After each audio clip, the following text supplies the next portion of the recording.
آج کا میرا عنوان ہے سورہ توبہ کی آیت نمبر 31، اتخذوا احبارهم ورهبانهم اربابا من دون اللہ۔ اس کا مطلب کیا ہے؟ ارشاد کے مقابلے میں اپنے کسی دینی پیشوا رہنما کے قول کو ترجیح دینا، یعنی پریفرنس دینا اور اس پر اصرار کرنا، اسی دینی پیشوا کو خدا بنا لینا ہے، جس کو آج سے 1100 سال پہلے ترتیب دیا گیا، جس کو اصول شاشی اصول قطعی کہتے ہیں۔ ہر وہ آیت جو ہمارے اصحاب یعنی فقہائے حنفیہ کے قول کے خلاف ہوگی، اسے یا تو منسوخ سمجھا جائے گا یا ترجیح و محمول کیا جائے گا۔ یہ ہے کہ اس آیت کی تعویل کر کے اسے فقہا کے قول کے موافق کر لیا جائے۔ کہتے ہیں کہ مخلد کا کام صرف تقلید ہے۔ اگر اسے کوئی حدیث اپنے امام کے مسلک کے خلاف نظر آئے تب بھی اسے اپنے امام کا مسلک نہیں چھوڑنا چاہیے۔ یہ فرماتے ہیں مفتی تقی عثمانی، دیوبند کے شیخ الاسلام۔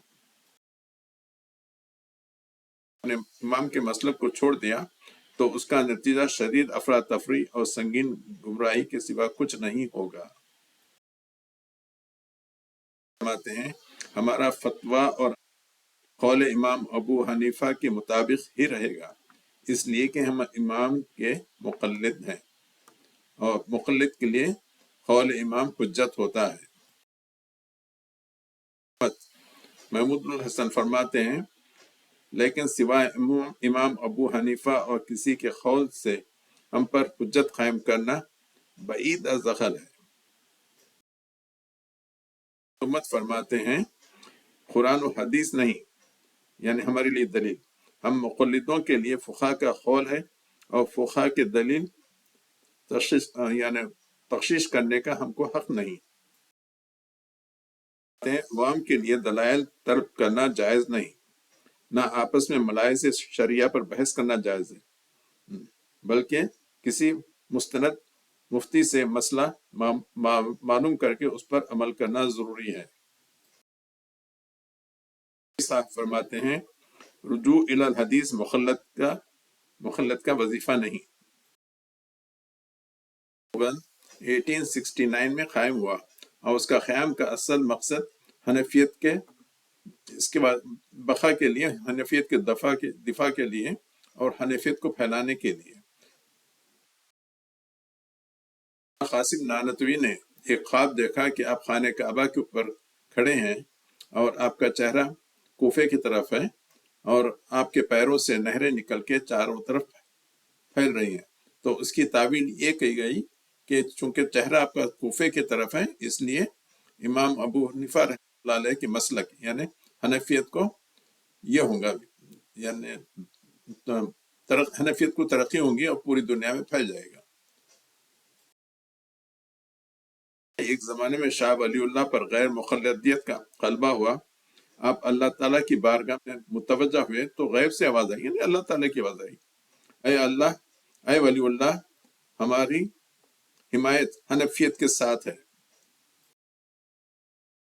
بانی الیاس صاحب فرماتے ہیں کہ جب میں نے اس عالم میں دنیا نظریں دوڑائی تو میں نے دیکھا کہ سارا عالم یعنی پوری دنیا مذہب حنفیت سے برگشتہ اور خود حنفی بھی جو ہیں اس کے احکام پر عمل کرنے سے بیزار ہیں۔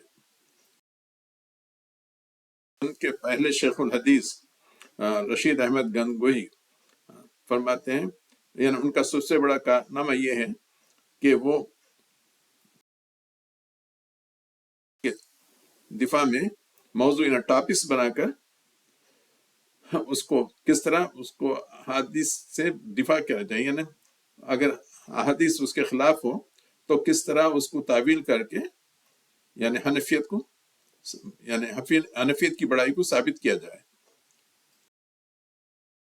بنا کر حنفیت کے دفاع میں سب سے پہلے رشید احمد گنگوئی نے کام شروع کیا، پھر اس کام کو آگے بڑھایا انور شاہ کاشمیری نے۔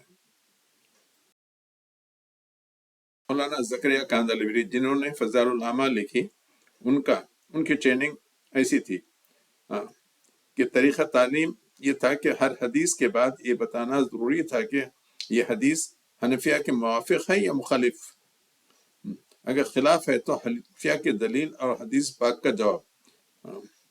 یہ تمام گویا حدیث کے جز و لازم تھا جو زکریا کے ذمے تھا۔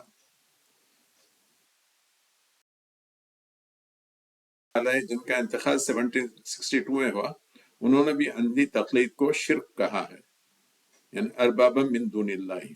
اللہ تعالیٰ ہم کو ایسی اندھی تقلید سے بچائے، محفوظ رکھے۔